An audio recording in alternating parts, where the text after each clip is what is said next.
Oteb et bienvenue à cette nouvelle vidéo. Je vous dis infiniment merci de ce temps précieux que vous m'accordez. D'entrée de jeu, comme d'habitude, je vais dire merci à cette personne qui a fait de moi ce que je suis. Je vais dire merci à cette personne qui euh, est mon Dieu, n'en déplaise à ceux qui ne veulent pas. Je vais dire merci à cette brave dame. Je vous dis merci, merci maman, merci, merci, merci infiniment. Je ne saurais comment te dire merci pour tout ce que tu as fait pour moi. Ok, ceci dit, Euh, je vous dis également merci à vous de prendre ce temps précieux. Vous pourriez faire autre chose, mais vous avez décidé de regarder mes vidéos, ce qui me va droit au cœur. Vous savez, nous sommes dans une logique de réappropriation, nous sommes dans une logique où le noir doit se faire de l'argent. C'est vrai qu'on nous a toujours dit, voilà, il faut aller à l'école, après l'école, si tu as un projet, il faut faire un business plan que tu dois remettre à une banque, la banque doit étudier le projet et financer. Mais malheureusement, l'expérience demande que si vous allez dans votre chambre de commerce, on vous dira que en moyenne, 1000 entreprises, je prends un exemple banal, en moyenne, 1000 entreprises se font enregistrer par an.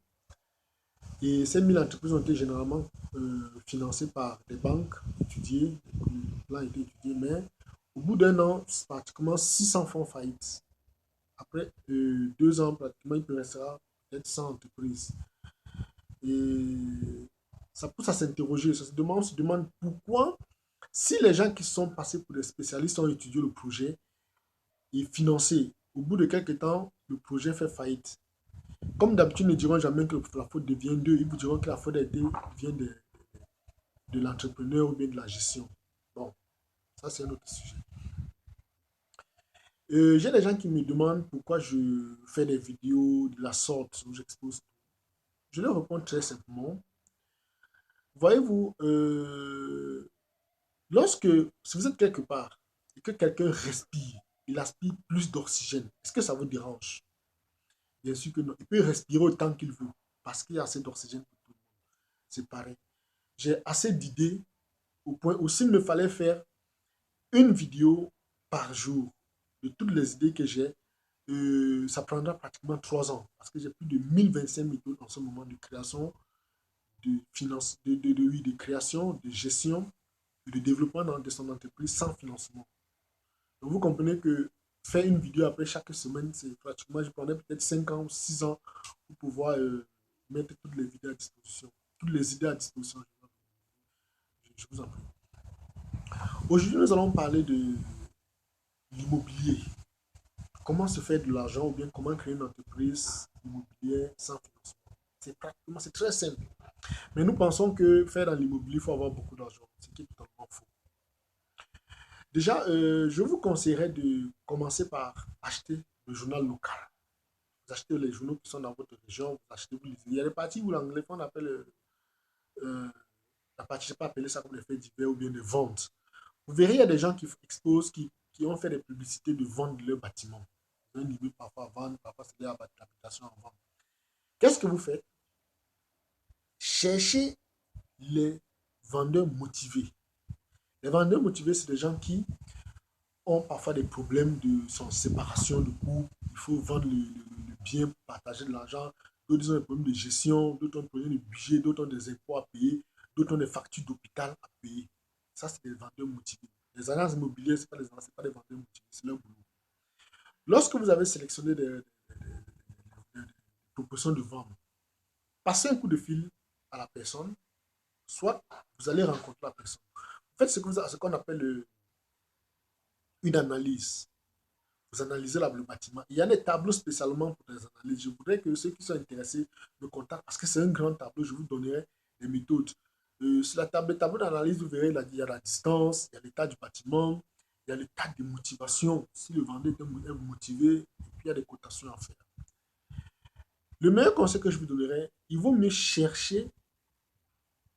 Ne cherchez pas des bâtiments qui ont des problèmes. Cherchez plutôt des bâtiments où les propriétaires ont des problèmes. C'est mieux. Parce que n'entrez pas dans des bâtiments qui vont faire avoir des problèmes après. C'est mieux de chercher des bâtiments où le propriétaire a des problèmes. Là, vous espérez une bonne affaire. Prenons le cas de quelqu'un qui a une facture d'hôpital à payer. Comment pouvez-vous faire de l'argent sans financement, créer votre entreprise? Comment vous faites un fonds? Vous appelez le monsieur, vous allez vers le monsieur, vous discutez avec lui, après avoir fait l'analyse. Étant donné que vous n'avez pas les trois grands C, il y a ce qu'on appelle les grands C qui est le crédit, le cash flow, le collatéral. Le collatéral, c'est comme une garantie. Vous n'avez pas ça. Lorsque vous êtes allé chez le propriétaire, vous discutez avec lui, cherchez à savoir, c'est vrai que c'est intime là-dessus, mais vous lui demandez de vous dire pourquoi il veut vendre son bâtiment. Lorsqu'il vous dit, par exemple, je prends un exemple banal, quelqu'un qui a un problème, une facture à payer, facture d'hôpital par exemple à payer, c'est très simple. Vous lui demandez combien il vend son bâtiment. Il vous dira qu'il vend par exemple à 100 000 dollars parce qu'il veut payer les frais d'hôpital, je ne sais pas combien. Vous allez voir l'hôpital. Vous lui dites, voilà, je veux prendre le bâtiment. Vous allez voir l'hôpital en même temps. Vous dites à l'hôpital, je veux payer les factures de ce monsieur. Lui, il va vous donner le bâtiment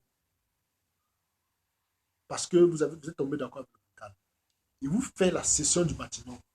Vous vous arrangez avec l'hôpital à reverser leur argent. Lorsque vous signez avec l'hôpital, vous dites à l'hôpital, la garantie que je vous dépose, c'est le bâtiment. C'est mon bâtiment parce que vous avez signé l'accord avec le propriétaire. Voyez-vous, lorsque les gens ont des problèmes, ils ne réfléchissent pas beaucoup. Ils veulent solutionner, ils ne cherchent pas à savoir, ils n'ont pas cette petite technique, ils ne veulent pas, ils ne rentrent pas dedans. Lorsque l'hôpital, si l'hôpital accepte de prendre le bâtiment en garantie et que vous allez reverser une certaine somme chaque mois, c'est très simple. Vous avez le bâtiment, vous déposez le bâtiment, vous dites par exemple à l'hôpital, vous allez rembourser peut-être sur 2 ans ou 3 ans. Par exemple, peut-être 5 ans même. Parce que l'essentiel, eux, c'est de faire rentrer leur argent.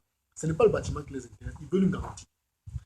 Lorsque vous l'avez fait, allez prendre, trouver un peu d'argent, aménager le bâtiment, mettez le bâtiment en location. Parce que quand vous avez fait aménager le bâtiment, ça donne plus de valeur. Vous mettez le bâtiment en location. Chaque mois, l'argent reversé va directement dans le compte de l'hôpital. Au bout de 5 ans, vous verrez que les locataires vont payer la facture de l'hôpital et puis le bâtiment vous reviendra. Aussi simple que ça. Et une autre méthode. Vous faites comment? Vous voyez l'hôpital, vous discutez avec eux, vous signez les accords avec eux. Le monsieur se libère du bâtiment, il vous donne le bâtiment, il est libéré de les dettes. Vous allez voir un investisseur. Il y a des hommes d'affaires qui cherchent des affaires. Ne cherchez pas à croire que vous n'avez pas d'argent. Non, ne vous mettez pas sur le cas. Vous allez le rencontrer, vous lui dites voilà, j'ai un bâtiment qui normalement coûte en temps normal 150 000 euros. Et 150 000 dollars, puisqu'on parle de 150 000 dollars. Je veux que vous payiez ce bâtiment. Vous pouvez venir négocier, tout et tout. Et vous reverse, si la cible négocie peut-être à 120 000 dollars, il vous donne 120 000 dollars, vous donnez 100 000 dollars à l'hôpital, vous gardez 200 000 dollars. 20, bon, c'est appelé à 120 000, vous gardez 20 000 dollars pour vous. Vous vous rendez compte que finalement, vous avez fait de l'argent sans investissement au préalable. Juste utiliser votre cerveau. Il faut simplement utiliser votre cerveau. C'est ce qui manque le plus aux gens. Ils utilisent moins leur cerveau. Ils pensent que pour faire des affaires, il faut avoir plein d'argent, ce qui est totalement faux parce que c'est le disque dur dans lequel on nous a mis. On nous a formaté notre disque dur de la sorte. On a programmé notre disque dur de la sorte. Nous devons le reformater et mettre de nouveaux programmes. Sur ce, j'espère que vous avez retenu quelque chose, que vous avez aimé la vidéo. Si vous aimez les vidéos, vous avez besoin des informations, je vous conseillerais de nous contacter ici. Je vous donnerai les informations nécessaires. Vous pouvez me voir, j'ai des groupes Facebook, j'ai des groupes WhatsApp avec lesquels je travaille. Vous me contactez et on verra comment on travaille ensemble. À la fière tous.